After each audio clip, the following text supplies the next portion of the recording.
नमस्कार, आप देख रहे हैं खबरी चश्मा। मैं हूं आपके साथ अश्विन मिश्रा। अंग्रेजों की 2 साल की लड़ाई से ऐसे ही भारत नहीं उससे छुटकारा पाया। उसके पीछे कितने क्रांतिकारी अपनी जान की आहुति देते हैं।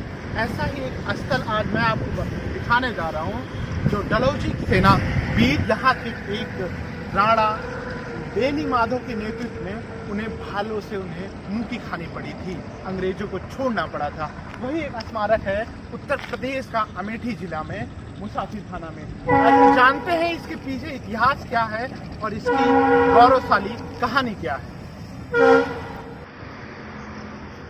चलिए ले चलते हैं उस गौरवशाली इतिहास का स्मारक जो है अमेठी में। 1857 में चमका जिनका भाला, उन्हीं शहीदों की यश गाथा गाता कादू नाला। ये अमेठी का वही तीर्थ स्थान कह सकते हैं कि इस शहीदों को किसी भगवान की तरह ही पूजा जाता है। ये स्मारक है जहाँ किस तरीके से उनके स्मरण में उनके लिए एक बनाया गया और बाकायदा लिखा गया है कि किस गाँव के ऐतिहासिक स्थल पे उस सन को प्रबल शक्ति सम्मान लाल डलहौजी की आपात शक्ति से राणा बेनी माधव के नेतृत्व में वीर भाले सुल्तानों ने भारत माँ की स्वतंत्रता की रक्षा हेतु अपने प्राणों की आहुति देकर अपने सिद्ध अस्त्र चमकाते भालों से अंग्रेज सेना के छक्के छुड़ा दिए। बहुत ही भव्य तरीके से बनाया गया। यहाँ आज भी आज का युवा जब याद करता है तो उसके अंदर एक देशभक्ति की ललक उठती है।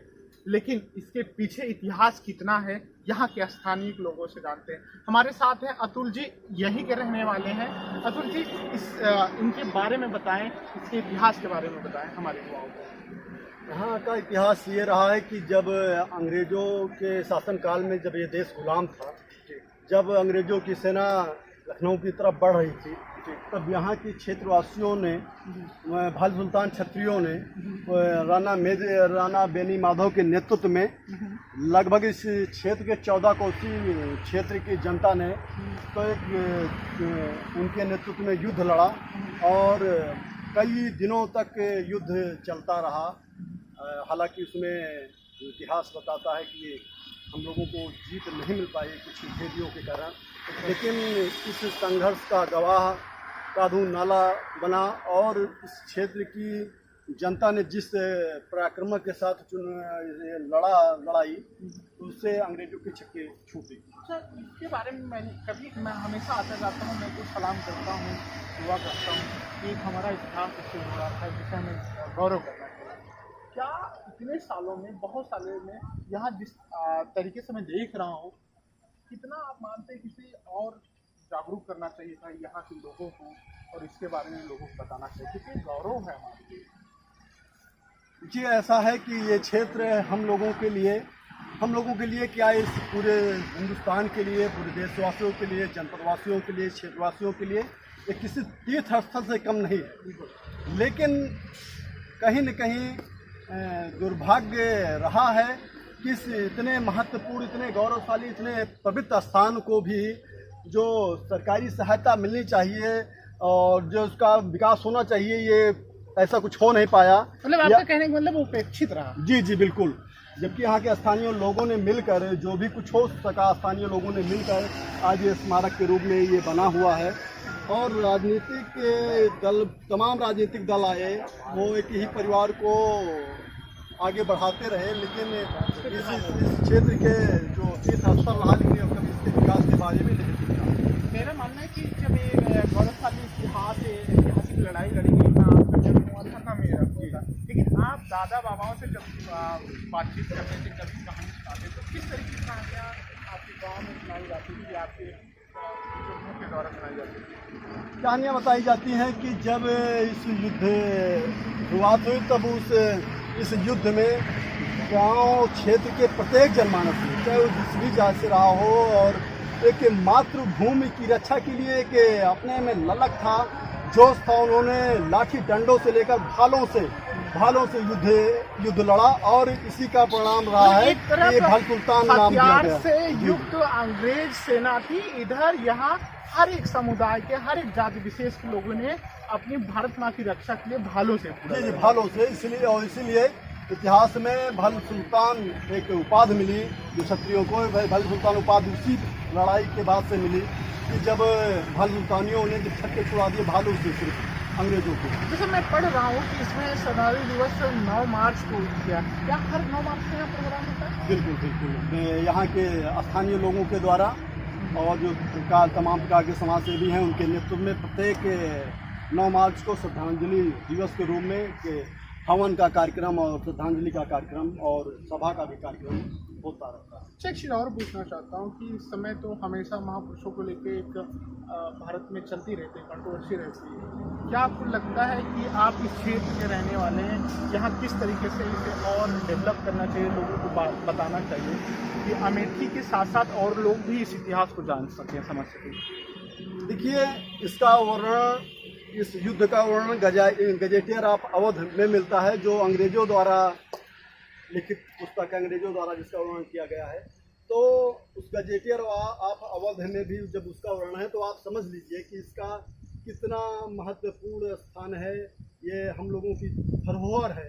लेकिन अब सरकार की तरफ से या अन्य राजनीतिक दल आए तो उनकी तरफ से कोई इसका विकास नहीं किया गया। लेकिन एक आशा की किरण जगी है, क्योंकि दीदी स्मृति ईरानी जो यहाँ की सांसद हैं, केंद्रीय मंत्री, उनके द्वारा एक इस स्थान का पर्यटन स्थल के रूप में विकास कराने के लिए कटिबद्ध हैं। कितनी बार यहाँ स्मृति ईरानी जी चुनाव से पहले जब प्रथम दिन उन्होंने अमेठी में प्रवेश किया था, उस दिन भी उन्होंने श्रद्धा सुमन शहीदों को अर्पित किया था।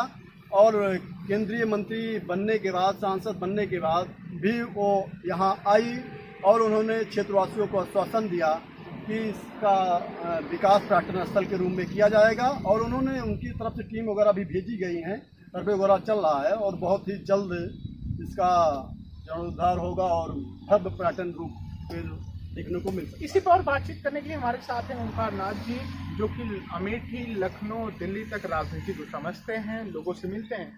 आपका बहुत बहुत स्वागत है। इस विषय में जानना चाहते हैं, दिल्ली में आप जाते हैं तो लोगों अमेठी का जो एक इमेज बन के आती है, क्या ये इतिहास भी लोगों को पता है कि केवल राजनीति के लिए अमेठी आना है? नहीं, यहाँ के लोगों को पता है। अमेठी में बहुत सी ऐसी चीज़ें हैं जो कि पूर्वजों काफ़ी अंग्रेजों के ज़माने की हैं और उन्हीं की वजह से अमेठी जानी जाती है। और जब इन इतिहासों, इन कादू के नाला वीर सपूतों की वजह से अमेठी जानी जाती है, तो इन्हीं की ममता यहाँ के बड़े बड़े नेताओं को अमेठी में ले आती है। और अमेठी में जब वो आते हैं तो बहुत बड़ा विकास करते हैं अमेठी का। हाँ, जैसे कि अभी आई हैं स्मृति ईरानी जी, वो बहुत विकास कर रही है। तो मतलब ये कह सकते हैं कि यहाँ इनको भी सम्मान मिल रहा है जो मिलना चाहिए। इनको पूरा सम्मान मिल रहा है, इन्हीं का आशीर्वाद ही यहाँ के नेताओं को लग रहा है। अच्छा, इस बारे में कुछ कहना चाहेंगे? आज की युवा पीढ़ी को जो भूल गया, जिसे आज़ादी और गुलामी में कोई फर्क नहीं हो, तो सोशल मीडिया पे व्यस्त रहता है, उसके बारे में क्या कहना चाहिए? यहाँ की जो युवा पीढ़ी है, यहाँ की नहीं, पूरे भारत की बात, भारत की जो युवा पीढ़ी है, अमेठी की जो युवा पीढ़ी है, वो जब आती है और इस क्षेत्र को देखती है यहाँ पर, तो इसको खड़े होकर के यहाँ जो इतिहास लिखा हुआ है उसको वो पढ़ती है और पढ़ने के बाद वो प्रेरणा लेती है। प्रेरणा लेने के बाद अपने बुजुर्गों से, अपने बड़ों से, अपने टीचरों से इस बारे में पूछती है और उसका ज्ञान लेती है। बच्चों को इसकी गाथा से बहुत बड़ा मान सम्मान मिलता है और बच्चे अपने में गर्व करते हैं कि मैं इस धरती में पैदा हुआ हूँ। बड़े भाग्य के लोग हैं, बड़े भाग्य से हम लोग हैं जो इसका शहीद की धरती के अगल बगल जन्म लिए हैं और शाम सवेरे इधर से आते और जाते हैं, इनको प्रणाम करते हैं, इनका आशीर्वाद मुझे मिलता है। ये तो था भाले सुल्तान का एक गौरवशाली इतिहास, जिसे कुछ शब्दों में नहीं बयां किया जा सकता है, लेकिन हाँ, एक स्मारक के रूप में इसे इसलिए दर्शाया गया है कि आने वाली पीढ़ी को समझ सके क्या होती है देशभक्ति और इस आज़ाद भारत के लिए कितने ने अपने खून बहाए हैं। वंदे मातरम, जय हिंद, जय भारत। नमन करते हैं ऐसे शहीदों को।